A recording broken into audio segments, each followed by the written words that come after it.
নমস্কার বন্ধুরা, সোনার সংসার থেকে আপনাদের নবদা আবার চলে এসেছে। আর বলো না, সকাল সকাল আজকে গিন্নির জন্য কি রান্না করছে জানো? কিচ্ছু খেতে চাইছে না, তাই ভাবলাম কিছু একটা করে দিই। সে বলতে বলতে বলতে তারপরে এখন কি করছি জানো? তাহলে দেখো, এই দেখো, ম্যাগি করছি। সারা সকাল থেকে না খেয়ে খেয়ে এখন বলছে আমি ম্যাগি খাবো এই বেলায়। কি করব বলো? তো দেখো, ক্যামেরাটা ফিট করলাম যাতে তোমরা ঠিক করে দেখতে পারো।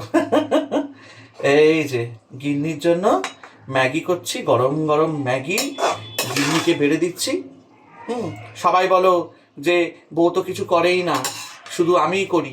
আমি তো বলি আমার মনে যদি হয় এরকম যে আমি বউকে কিছু করে খাওয়াবো, তো খাওয়াবো না কেন? এটা আবার গিন্নি আর বর বসে রান্না করবে আর গিন্নি খাবে, তার কোনো মানে আছে থরি না? তো এই দেখো, ভালোবেসে থাকলেই হলো, ভালোভাবে থাকলেই হলো, কি তাই তো? তো আমার বউ রান্না করুক আর না করুক তাতে আমার কিচ্ছু যায় আসে না। আমরা দুজনে যে ভালো থাকি এটাই হচ্ছে সবচেয়ে বড় ব্যাপার, কি? তো চলো, ম্যাগি ম্যাগি ম্যাগি গিন্নিকে দিয়ে আসি। হ্যাঁ, সকাল থেকে বলছিল কিচ্ছু খাবে না, কিচ্ছু খাবে না, এখন জোর করে ম্যাগি খাওয়াচ্ছি।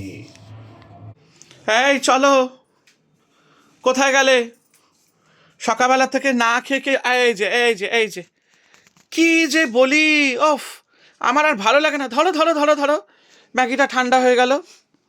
কিছু খাবে না বললেই হবে? হ্যাঁ হ্যাঁ, কেন খাবে না? লাইটটাও জ্বালায়নি। ওই জামা কাপড়গুলো মেলছি, সব ভিজে যাবে। ও আচ্ছা, ঠান্ডা লাগছে না গরম লাগছে আজকে? সে দুটোই মিলিয়ে মিশিয়ে আজকে দুটোই মিলেমিশে। চলো গরম গরম ফটফট ফটফট করে খাও। পরে খাচ্ছি একটুখানি কেন? গরম তো, পরে খাবো। বাবা, ভালো হয়েছে? বাবা, মুখখানা কেমন ছ্যাট করে উঠেছে একেবারে। গরম। হ্যাঁ, ঠিক আছে, তুমি খেতে থাকো আর আমাদের দর্শকরা তোমাকে কমেন্ট করতে থাকুক।